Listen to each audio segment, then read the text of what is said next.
press the bell icon on the YouTube app and never miss another update.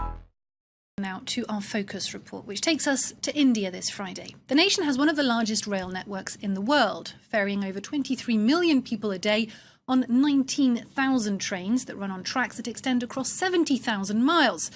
But this mass transit system is also the deadliest in the world. Thousands of people are killed each year in train accidents nationwide. Decrepit tracks and centuries-old infrastructure aside, as a rule, Indian trains are grossly overloaded. People can often be killed falling off overcrowded trains or crossing the tracks. Others are charred to death by high-voltage electrical wires while perched on coach roofs. The network has a dreadful safety record. Prime Minister Narendra Modi's government has made rail safety a priority and promised to invest $100 billion over the next 5 years to help the creaking network improve its terrible safety record. The scene is the same at Noli station every morning. Thousands throng the platform waiting for the solitary train that will take them to the capital, New Delhi, where most of them work. When I get on this train, I put my life in the hands of God and the other passengers. Finally, the train arrives and there's a mad rush to board.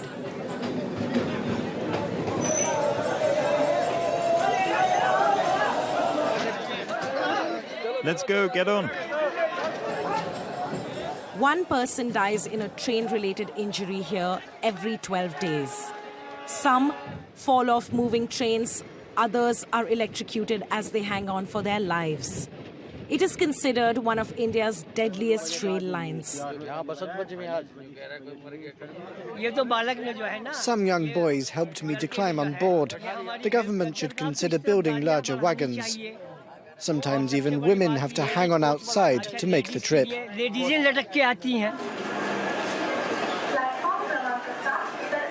For Akhileshwar Tyagi, accidents are a daily reality.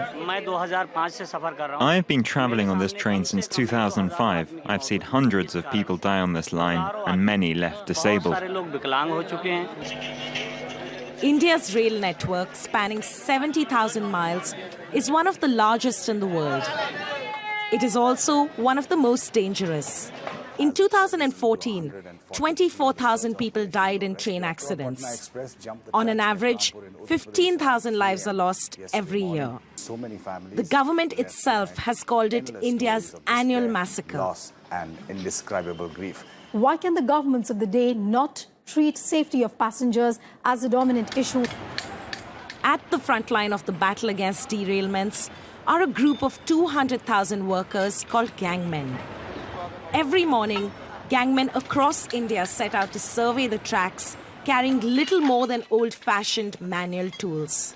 These tools weigh 30 kilos. Theirs is a dangerous job. Many gangmen are frequently injured or electrocuted during the course of their work.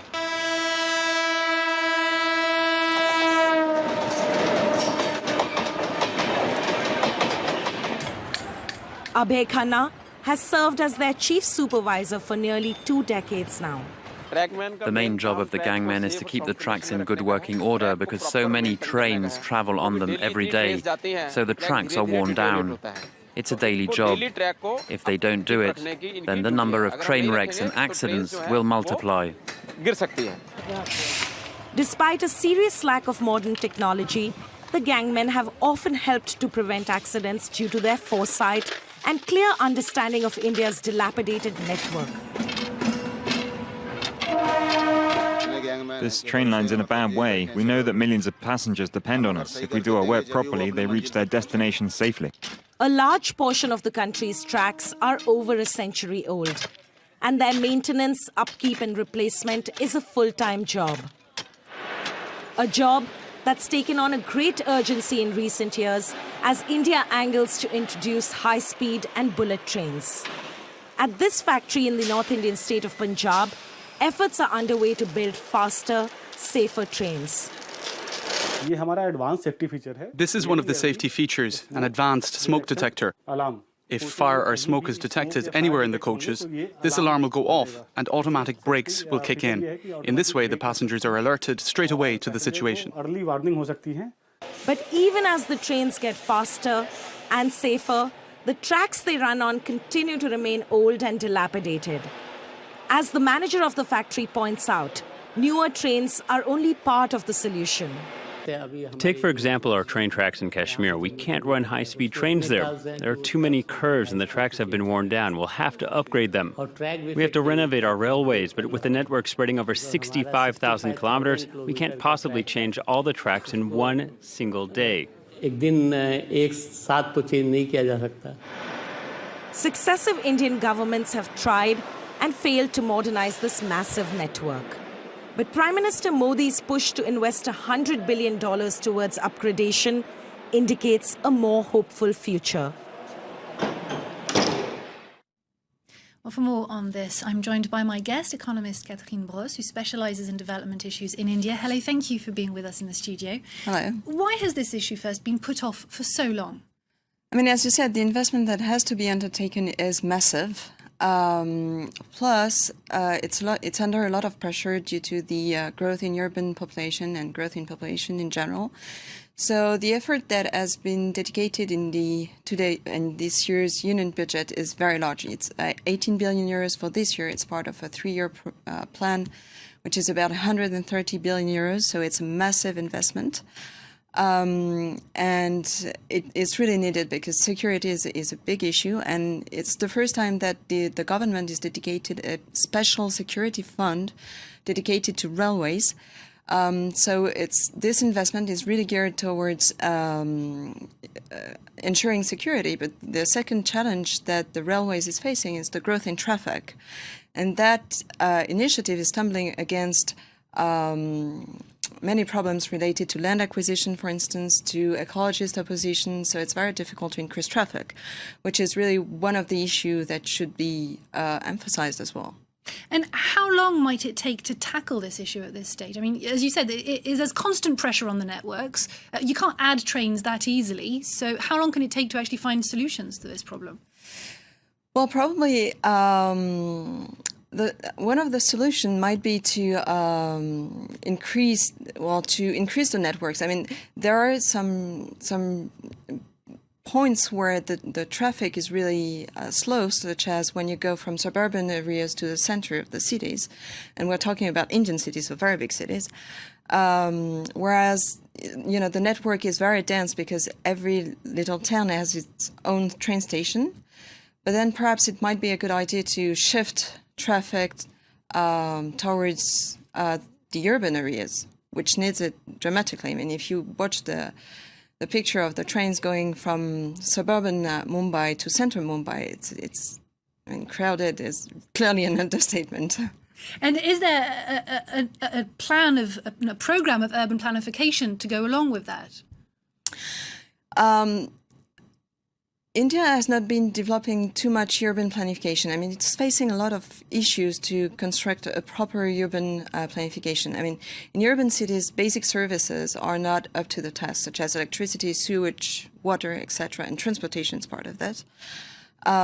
So they're facing big issues there. I mean, some estimates are that India should spend 8 times more to reach China's level of infrastructure.